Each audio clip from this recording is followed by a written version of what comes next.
오늘 아침을 여는 말씀은 욥기 26장 2절과 3절의 말씀입니다. 내가 힘없는 자를 참 잘도 도와주는구나. 기력 없는 팔을 참 잘도 구원하여 주는구나. 지혜 없는 자를 참 잘도 가르치는구나. 큰 지식을 참 잘도 자랑하는구나. 이 새벽에 기도의 자리를 사모하며 이 자리에 나오신 우리 성도님들의 기도 제목들을 하나님께서 응답하시는 귀한 역사가 있기를 간절히 축원합니다. 앞장 25장에서 욥의 친구 빌닷이 6절짜리 짧은 말을 남기면서 제일 마지막으로는 구더기 같은 사람, 벌레 같은 인생이라고 욥을 비유하며 욥을 평가절하했습니다. 이 말을 들은 욥이 오늘 26장부터 시작해서 31장까지 6장이라는 긴 말로 해명을 하기 시작합니다. 그간 참아왔었던 욥의 아픔과 고뇌를 지금 쏟아내고 있는 것입니다. 오늘 본문 2절과 3절을 보면은 욥은 자신이 기력 없는 사람이고 자신이 지혜 없는 자라고 비하하고 있습니다. 그런데 그런 나보다도 너가 더 나은 게 뭐가 있냐 라고 되물으면서 비꼬고 있는 것이죠. 그리고 앞으로 살펴볼 이 6장의 욥의 주장의 결론은 그럼에도 불구하고 난 의인이다 라고 하는 것이었습니다. 욥이 말을 마쳤던 욥기 32장 1절을 보면 이렇게 기록이 되어져 있습니다. 욥이 자신을 의인으로 여김으로 그 세 사람이 말을 그치니. 끝까지 욥은 자신이 의인이라고 주장하고 더 이상 이 세 사람과는 할 말이 없다는 겁니다. 대화가 안 된다는 거죠. 저는 오늘 이 본문을 통해서 그리고 여태까지 욥기가 흘러왔던 이 내용들을 통해서 한 가지 놀라운 것이 있었습니다.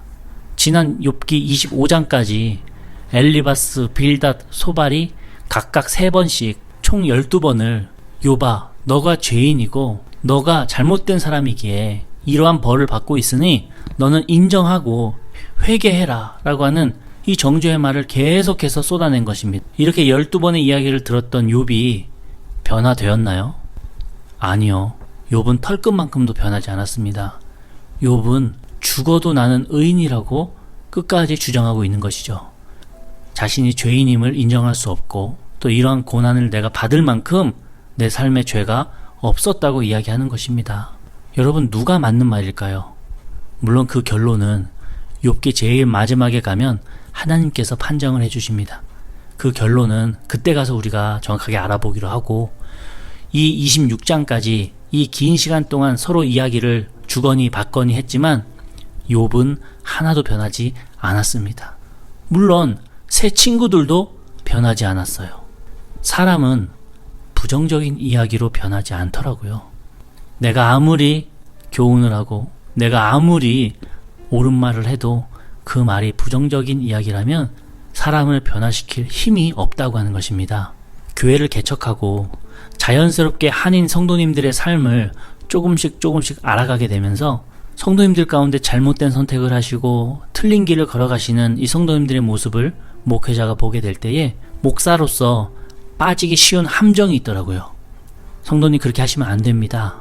이런 부정적인 말로 훈계하려는 사명감이 생기게 되는 거예요. 그건 아니다. 뭐는 안 된다. 저건 옳지 않다. 그런 건 아닌 것 같다. 이렇게 설교도 하고 상담도 하게 되는 겁니다. 목회자로서 그게 옳다고 여겼기 때문이죠. 그런데 사실 이 판단이 욥의 세 친구들이 했던 판단과 동일한 것입니다. 그러한 말로는 성도님 단 한 명도 바꿀 수가 없더라고요.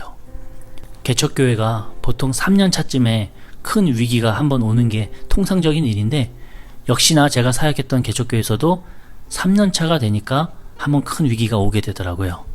그 위기는 외부에서 오는 게 아닙니다. 내부적으로 발생하는 위기입니다. 그래서 큰 위기라는 거죠. 3년 차쯤 되니까 성도님들끼리 이해관계에 의해서 부딪히는 일들이 생겨나게 되고 내부적으로 편이 갈라지는 일들이 벌어지기 시작을 하더라고요.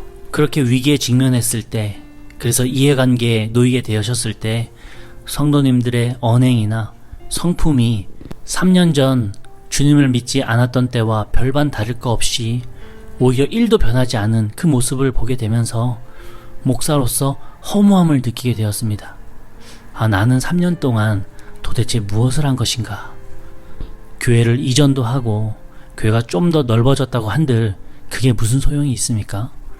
성도 한 명의 성품조차도 영향을 주지 못한 목사라면 지난 3년이라는 시간 동안 나는 목사로서 도대체 무엇을 한 것인가? 라고 하는 심각한 고민에 빠지게 되었습니다. 요즘 말로 현타가 세게 온 것이죠. 그러면서 제가 고백하게 되는 것은 교회에 이렇게 쪼개지는 일로 인해서 하나님께서 우리가 배우길 원하시는 것은 저 성도들 욕하고 저 성도들 손가락질 하는 것이 아니라 저에게 있어서는 목회자로 하여금 다시 생각하고 다시 목회의 방법과 방향을 재정립하라고 하는 사인이라고 받아들였습니다. 그때부터 같은 말을 하더라도 그렇게 하지 마세요. 그건 잘못된 겁니다. 라고 말하지 않습니다. 이제는 말이 바뀌게 되는 거죠. 이렇게 한번 우리 같이 해봅시다. 저렇게 하시면 하나님께서 기뻐하실 것 같습니다. 라고 부정어를 사용하지 않는 말로 바뀌게 되더라고요. 단순히 언어의 표현 방법이 변하는 게 아니라 말을 하는 제 마음이 변했기 때문에 그러한 말이 가능했고 그 말에 힘이 생기게 되는 것이었습니다. 여러분, 부정적인 말로는 저 사람을 단 1mm도 움직이게 할 수 없더라고요. 저 사람의 잘못에 대해서 이러쿵저러쿵 말하기 이전에 내가 먼저 긍정적인 신앙의 사람이 될 때 내 입술에서 나오는 말의 이 표현이 바뀌게 되고 내 이 바뀐 말에 힘이 생겨서 그 사람에게 선한 영향력을 끼칠 수 있는 말이 되는 것입니다. 이런 긍정적인 신앙의 입술로 나도 긍정적인 사람으로 변화되고 옆 사람에게도 자연스럽게 그 선한 영향력을 끼치는 우리 성도인들 되시기를 간절히 축원합니다. 한 가지만 더 말씀드리고자 합니다. 우리는 사랑의 말을 할 수 있어야 합니다. 흔히 사랑장이라고 불리는 고린도전서 13장 1절부터 3절까지 말씀을 보면 이렇게 기록이 되어져 있습니다. 내가 사람의 방언과 천사의 말을 할지라도 사랑이 없으면 소리나는 구리와 울리는 꽹과리가 되고 내가 예언하는 능력이 있어 모든 비밀과 모든 지식을 알고 또 산을 옮길 만한 모든 믿음이 있을지라도 사랑이 없으면 내가 아무것도 아니요 내가 내게 있는 모든 것을 구제하고 또 내 몸을 불사르게 내어줄지라도 사랑이 없으면 내게 아무 유익이 없느니라. 욥의 세 친구들이 한 말들을 잘 들어보면 틀린 말이 아닙니다. 허무맹랑한 말이 아닙니다. 이성적으로 맞는 말이고 옳은 말이 맞습니다. 그런데 왜 욥의 귀로는 단 한 자도 들어갈 수 없었을까요?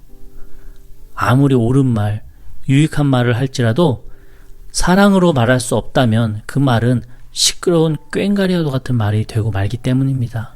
우리는 가까운 사람에게 더더욱 옳고 바른 말을 하려고 노력을 합니다. 특히 신앙인들끼리는 더더욱 더 그럴 수 있습니다.